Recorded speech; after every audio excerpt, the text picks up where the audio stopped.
I am Ray, and are you bound by the golden chains of morality? You see, water that is too pure has no fish. What does this mean?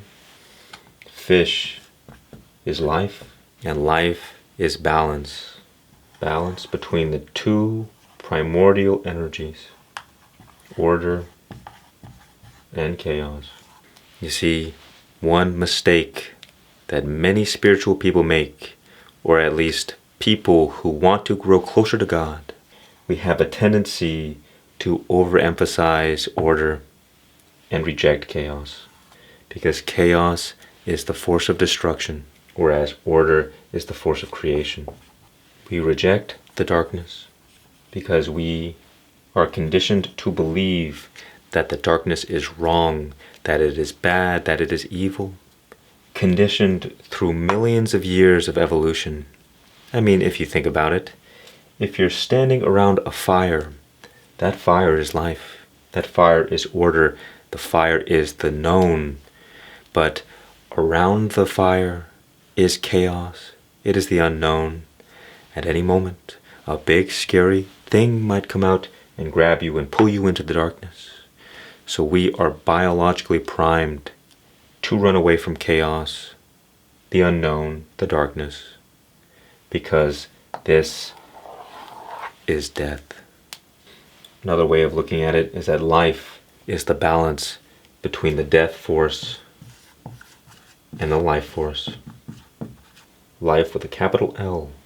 And in the same way, death with a capital D is the imbalance between the death force and the life force.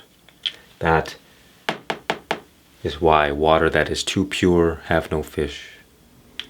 Because on the spiritual path, we have the tendency to get trapped in the pitfall of being too spiritual, of being too moral, of trying to be too pure. Why is this the case? It's simply because if we take a stand in our identity and we say, I am a spiritual person, I'm a religious person, as you probably know, most people are heavily attached to their identity associated with religion. And so when you attack their religion, they become triggered, they become emotional, they get all crazy. And this is the same thing. One of the harshest wake-up calls that many people will face is one day being faced with the truth that they were in fact not being moral, they were not being spiritual, but that they were simply wearing a mask. They were wearing the mask of virtue. And all of these spiritual games, all of these moral games were but a front to reinforce their ego identity. And in this, you see all the same things. This right here is what leaves a bad taste in people's mouths about religion and about spirituality. Because people who wear the mask of morality, everything will be a subtle game of putting other people down and raising themselves up, making others the villain and themselves the hero. And so they will judge others, they will get emotionally triggered, and even attack with violence sometimes. The moment you threaten their identity and they get triggered in that way, you know they are not truly being moral, they're not truly being spiritual. They are in the grip of the ego. However, in the same regard, there may be an honest attempt to be good, to be virtuous. And that is what it means to be a slave to the golden chains. In other words, you're too good for your own good. For the same reason as the fake spiritual people. When you are attached to the identity of being so virtuous, when you identify as the hero, a lot of things happen. First of all, you will naturally feel guilt and shame anytime you betray this identity, because you will have felt that you have betrayed yourself. So, for instance, and you see this all over the place, when a religious person sins, they go through this whole psychological drama of how terrible a person they are, of how guilty they feel, of how shameful they feel. And yes, repentance is good. But I say, do not get trapped in this psychological drama.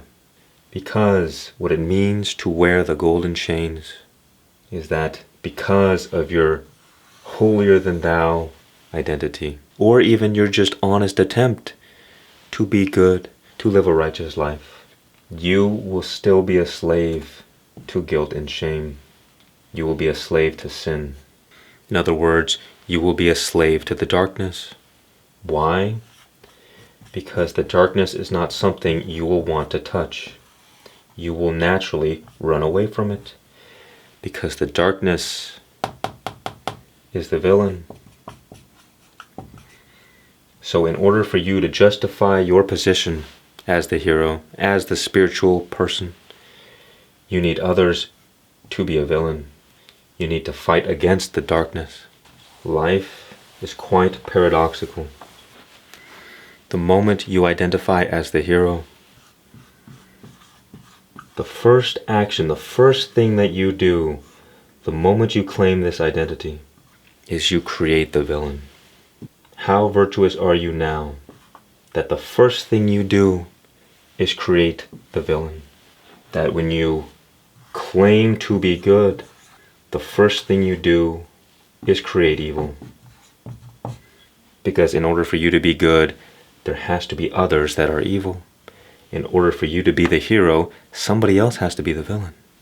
And in the same right, if someone claims to be the villain, the first thing they do is create a hero. And if somebody claims to be evil, the first thing they do is create others who are good. So the first action of the hero is negative, and the first action of the villain is positive. You see, there's a reason why it is said that the road to hell is paved with good intentions. You see, when you so strongly have an identity to morality, our mind causes us to only focus on things that reaffirm our belief and ignore everything else. It has to do this because if we focused our attention on everything, we would go schizophrenic. And so our body saves resources by only focusing on the things that are relevant to our chosen identity. And so what happens is when you are so attached to this identity of being the hero, of being virtuous, you automatically become blind to all the ways that you are not so. In other words, here you are trying to live a good life. The only problem is it becomes natural to reject one's darkness. And so the devil pulls your strings from behind you, and you create harm without even knowing it. Ram Dass once told a story of a kind woman who one day stumbled upon a pile of trash, and she heard that pile of trash moving. So she investigated, and she found a litter of hamsters or something like that. And she loved animals, so she took the animals home and began to take care of them. She began feeding them some kind of food, but soon she ran out. And then she decided, oh, well, maybe I'll just put some honey in some water and feed them that. And so she began feeding the hamsters honey and water. And one by one, they stood up and did a little dance, and then fell over and died. Each of the hamsters, one by one, fell into diabetic shock. She tried to do the right thing. She had good intentions, but she was blinded by those good intentions. And in the same way, you could look at it as the devil pulled her strings and killed the hamsters. And things like this are happening all the time. Think about parents who are a bit fearful or worried, and so they try to overprotect their children. But then that sabotages their life. It sabotages their ability to function. We are not designed to be pure. We're not designed to be perfect in this human form. And even if we could, our imbalance toward the light is ignorance. You see, we falsely assume that the light is perfect. That is not true. The nature of God is wholeness. And so it is not the light that is perfect, but the balance between the darkness and the light. That is why you should break the golden chains. Because if you reject any one of the parts, you do not like the darkness, you also reject the whole. You reject God. But what do? We judge God's perfect creation and say, this should not be, I should not be this way, you should not be this way. These things are wrong, we have to do something about it. And all the religious evil, the evil done in the name of religion has been done because of this. Because when you reject the darkness within yourself, you project it onto others. And because the darkness within you is unacceptable, the darkness within others is also unacceptable. And you will do anything, by any means necessary, to eliminate that darkness. And so people have been killing each other for thousands of years. True morality and true virtue is beyond good and evil. Because beyond good and evil is the nature of God. So what it means to be truly religious, truly spiritual, is to align oneself with God. Not to overemphasize the good and destroy the evil. As Alan Watts once said, you have the two fish, the black fish and the white fish, and they're both trying to eat each other. But what would happen if one fish ate the other fish? They both would die. They both require each other to sustain life. You see, most people would make terrible gods. You might think, well, you might look at life and say, well, I could do a better job than this. Look at all these terrible things happening. The first thing you do, seek to destroy evil. Seek to destroy the darkness. And you, as a new god, your first day on the job, you would destroy everything. It's like the environmentalists talk about the road to hell is paved with good intentions. People say, we gotta protect this, we gotta save this. We gotta save the earth, man. No, you do not need to save the earth. Humanity is the one that needs to be saved. Now, I am not an activist, nor do I have much education on this topic, but I have heard that because of people who have good intentions, for instance, with the forests, like an overprotective mother or father, you say, we gotta make sure that nothing happens here. We gotta protect the forests. But what happens? Sometimes they prevent the dead wood from burning off. The forests are meant to burn. But with your good intentions, you say, no. The forest, it can't burn. We can't let that happen. We have to do whatever we can in our power to stop this forest from burning. And then what happens? The dead wood piles up and it piles up and it piles up. And then one day the perfect storm ignites everything. And the whole forest is destroyed because it burns too hot. What happened? You rejected the darkness. And so therefore, you created death. You allowed imbalance to thrive. You don't think the forest knows what it is doing? You don't think that life has been around doing its job far longer than any human? You see, don't go into life thinking you can change the world. Because what do you know? And a lot of people will have difficulty with this because as human beings, even if you have a good heart, you feel like you need to do something about it. Something has got to happen. But who is more effective, you or life or God or the universe? It is simply your judgment of this perfect creation that causes one to be misguided. It is called being blinded by morality, being a slave to the golden chains, being too good for your own good. Sometimes you need a crazy person like me to come along, because once you align yourself with the truth that both the darkness and the light are equally important for the wholeness of all things, you realize that everything is perfectly balanced. No matter what we do in this life, and I'm not being nihilistic, everything will return to balance. Everything will return to equilibrium no matter what we do. Because that is the nature of reality, that is the nature of the universe. Everything seeks equilibrium.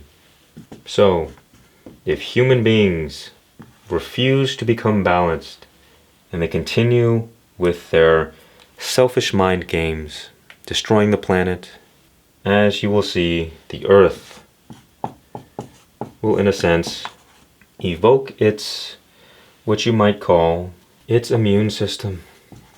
If the humanity continues to make the Earth sick, the Earth is not going to put up with it. And so it will destroy the human race with tsunamis, with unbearable weather, with death. Now, it's not that the Earth is consciously doing this. It's just that the nature of the universe is returning to balance. And whatever is causing the imbalance will be eradicated.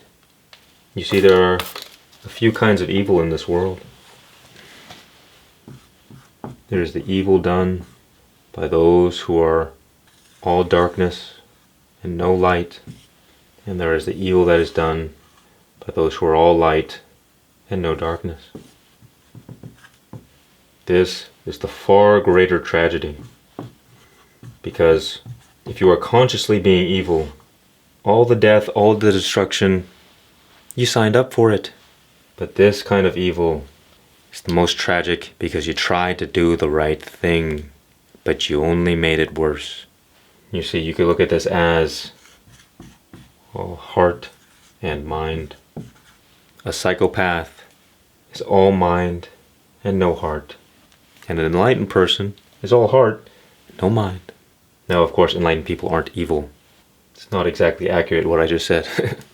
Because the enlightened person understands the nature of God, that God is wholeness. So they do not reject the mind, they don't resist the mind, they don't fight the mind, they don't destroy the mind. They accept it as a natural part of being alive. And they live from heart-based consciousness. To truly be spiritual, or to be religious, there must be balance. Only because balance is the nature of God. Heart is love. Mind is wisdom. Without the heart, you are pure selfishness. Without wisdom, without the mind, you are naive. And that is why the road to hell is paved with good intentions. Because you act without wisdom, and therefore the unintended consequences smack you in the face. You see this problem in a lot of religious and spiritual people. That is, we think the spiritual world is better than the physical world. We look at the physical world and material things as superficial, but we think the spiritual world, that is what is truly meaningful. And it is true. The problem is that if you are a slave to the physical world, you live a life of temporary impulsive pleasure, satisfying your sense desires. You will forever be empty, never finding true satisfaction. But if you are a slave to the spiritual world, you will remain ungrounded, and you will not be able to practically live in the physical world. One kind of example. Once Carl Jung had the opportunity to visit Ramana Maharshi, a great spiritual saint in India. But he decided not to go, because he said, well, once you know one spiritual saint, you know them all. When he went to India, he saw the pictures of the saints. They're all the same.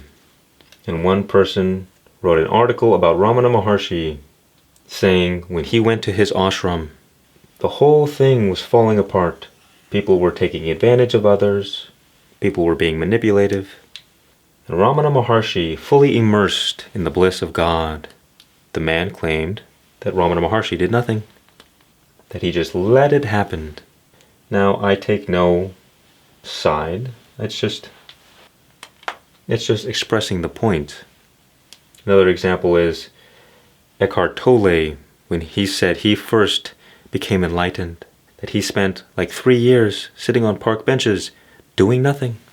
Because when you are immersed in the bliss of God, there is no motivation. You have no desires. You are fully satisfied and fully content with nothing. And so you have no reason to act in the physical world. That is why it is okay not to be attached to your desires, but to not simply get rid of them. I have many desires, but I am not attached to any of them. Meaning, I am still interested in fulfilling my dreams, fulfilling my purpose in the physical world, and I'm not just trying to escape to heaven. Think about how offended God would be.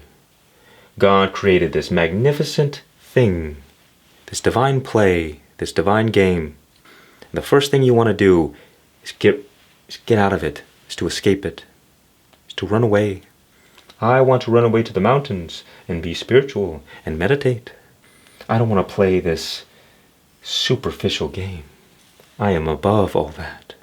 I don't need any material desires. It's all spiritual ego. Seek the people who know how to balance both of these things. In other words, well, for yourself, you want to balance the spiritual life with the earthly life by accepting everything through understanding that both are equally important, that you can't have one without the other. You cannot reject the earthly without also rejecting the spiritual. And you cannot reject the spiritual without also rejecting the earthly. Everything is connected. We are all one. That is why teachers like Jesus Christ, they say, do not judge and love your enemies, because you will be judged based on how you judge others. Because the way you judge others is also judging yourself. As I said previously, it's shadow projection. We project what we hate within ourselves and project it upon others, so we do not have to face that horrible truth. Because if we were forced to face that truth, we would die. You see, what is hell? In my perspective, you have the light, that is truth, and you have darkness, that is ignorance. When we live in ignorance and the light of truth shines upon us, because we are attached to the darkness, to our ignorance, in that moment the darkness dissolves. And because we are attached to that darkness, we feel like we are burning. And that is hell. That is why it is common said that we will experience a life review. In this human body, we are very limited. We only know so much. We don't know the whole truth. We can't. But without a body in death, we can know the truth and nothing but the truth. And to the degree in which we were attached to ignorance in our life, that is the degree in which we will burn. But if you learn to drop your ignorance, well, then this will not be a problem for you. But as I like to say, we have to get lost in order to rejoice in the act of being found. We have to live in ignorance in order to rejoice in the act of discovering the truth. The villain and the hero are equally important to the story. It is contrast that gives life meaning. The evil give purpose to the good, and the good give purpose to the evil. It's like in the Batman movie with the Joker. The Batman says, "Why do you want to kill me?" And the Joker says, "Kill you? Why would I do such a thing like that? You complete me."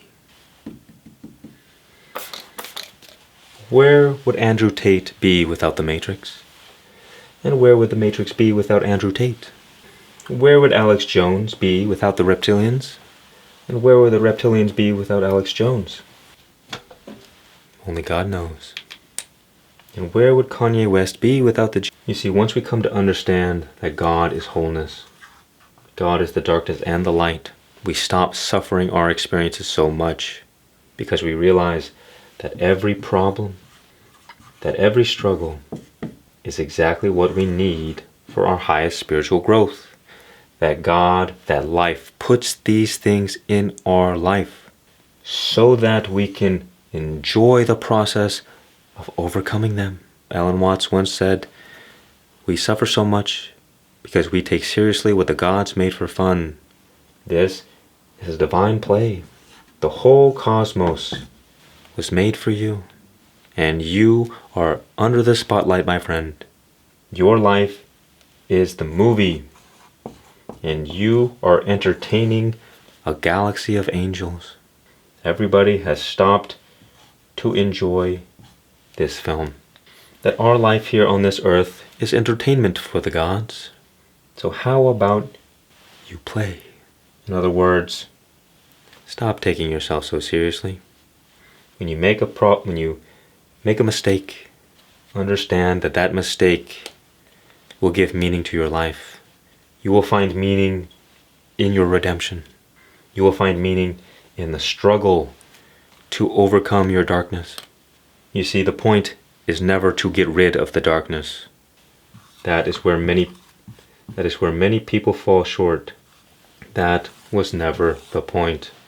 The point is to rise up in the face of the darkness. Because whether we like it or not, this human life is a tragedy.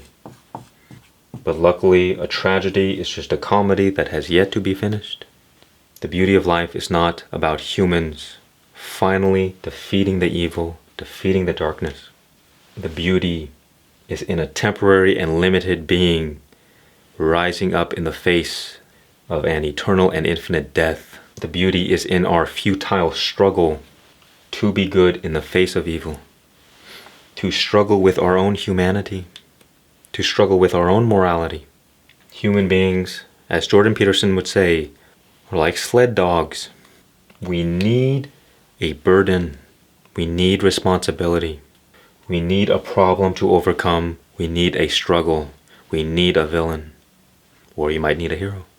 But the suffering comes when we reject one side over the other. You see, true spirituality is about freedom. It's about not wearing any chains. And true healing will occur when we can learn to accept the ugly parts of ourselves, the parts that are unacceptable, the parts that we deem are unworthy, the parts that we would never show to the world. Because so long as you reject your inner darkness, you will be living with a monster inside of you, trapped in the basement of your unconscious, and you will be too afraid to go down there. And every day it will grow more powerful. Every day it will grow more resentful. And one day that monster will escape and come after you. Because how would you feel if you were banished to eternal darkness simply because you were ugly and unlovable? The greatest weapon in this world is love. Love destroys all enemies. Because when you love your enemies, you have none. Do not live with an enemy within you, one that pulls your strings and ruins your life without your awareness. Face the darkness, face the monster. Because darkness is half of life. If you do not know how to handle the dark energy, what do you think will happen when it inevitably arrives at your doorstep? As it is said, it is better to be a warrior in a garden than a gardener in a war. If you do not know how to handle your darkness, you will be unprepared. You may not survive. But you can use your heart to purify your mind. That is, you love yourself unconditionally in this present moment. You do not. This means non-judgment, self-compassion. That's not right. Unconditional love. Now these are ideals to strive for. It's understandable if you just can't do these things right away. But there is a catch. It does not mean that you get a pass to do whatever you want. Just because you do not judge yourself does not mean you don't also strive to be better. Because you could just be an evil person and not judge yourself. But that is not freedom. The more open your heart is, the more important non-judgment is. Because to judge yourself means that you are saying there is something wrong about you. Think about it. Is there something wrong with God? And so if you are made in the image of God, what is wrong with you? If this universe, if this world was created by God, and God is perfect, then what is wrong with this world? What is wrong is our judgment, because we live in ignorance. It is like a child judging the actions of an adult. The child is naive, it is ignorant, and although it may have wisdom, and it may have love, the child simply does not know the ways of the adult. And that is what it is like to judge God's creation. And you see this echoed in the book of Job, where God pretty much allows Satan to destroy Job in every way possible. And Job comes to God and he says, "Why? Why did you do this to me? What have I done?" And God basically says, "Who are you to question me? Were you there when I created the universe? Were you there when I lassoed the Leviathan?" And Job says, "You're right." Harsh, but it gets the point across that we must be humble. As Socrates said, "All I know is that I know nothing." And that is true wisdom. We know not the vastness of our ignorance. And so if you want to be free, if you want to be truly spiritual, this is what is required. We must enter into complete non-resistance to life. And that is done through acceptance. You realize that the darkness and the light are equally important, that God was always in control. You accept everything that happens. As it is said, you love your fate because you realize that life is perfect, that there is nothing wrong with life, nor is there anything wrong with you. Now, of course, you need wisdom, because if you just say, "Oh, well, I'm perfect as I am," well, then you just won't do anything. You will kill the purpose in your life. We get purpose from overcoming our weaknesses, from improving, from growing and expanding. But if you spiritually bypass and just say, "Well, I am perfect, I don't need to change," that is false. That is refusing responsibility.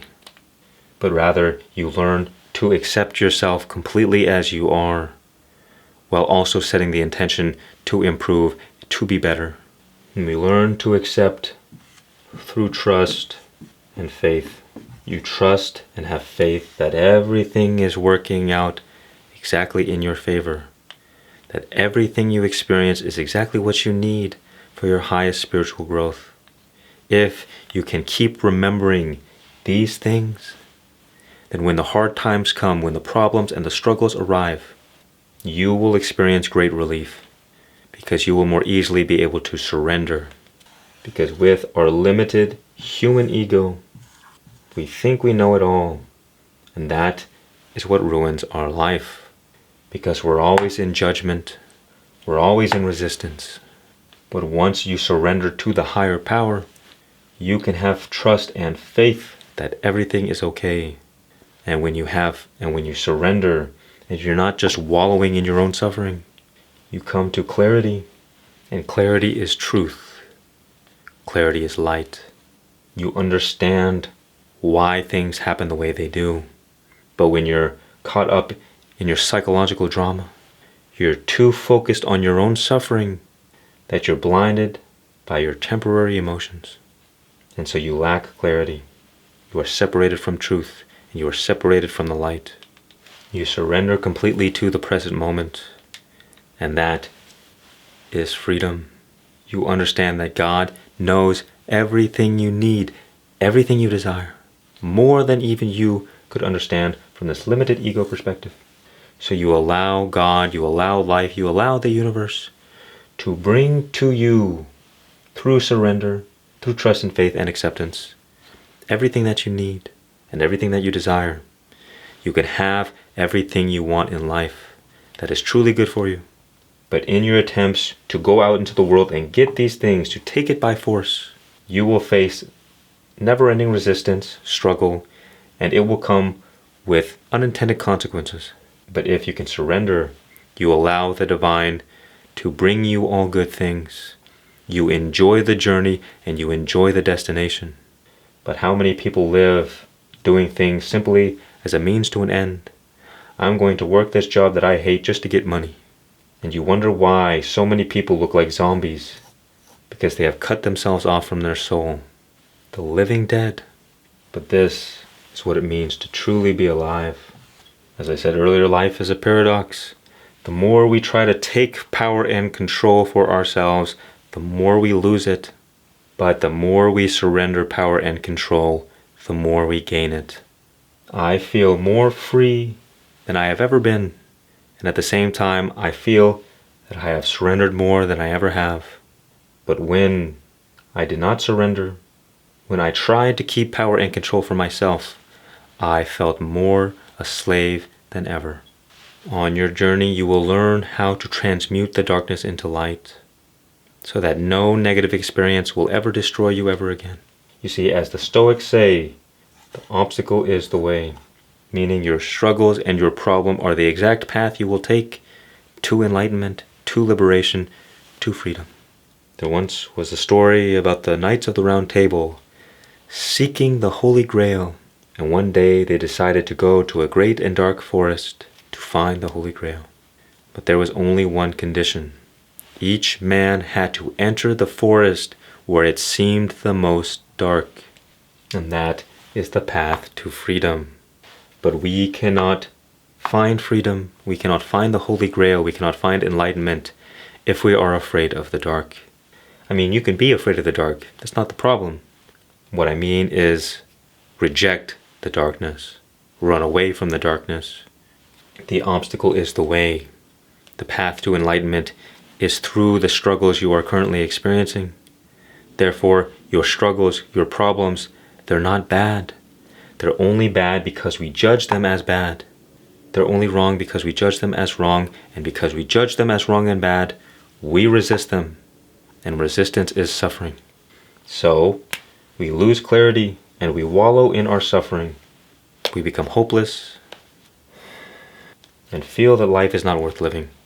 But if we can reframe our attitude, reframe our mindset to realize that God is always in control, and that sometimes the way to heaven is first through hell, then we can stop resisting our problems, but rather we face our struggles with a positive attitude, because we realize that our purpose is found in the overcoming of these struggles, of solving these problems.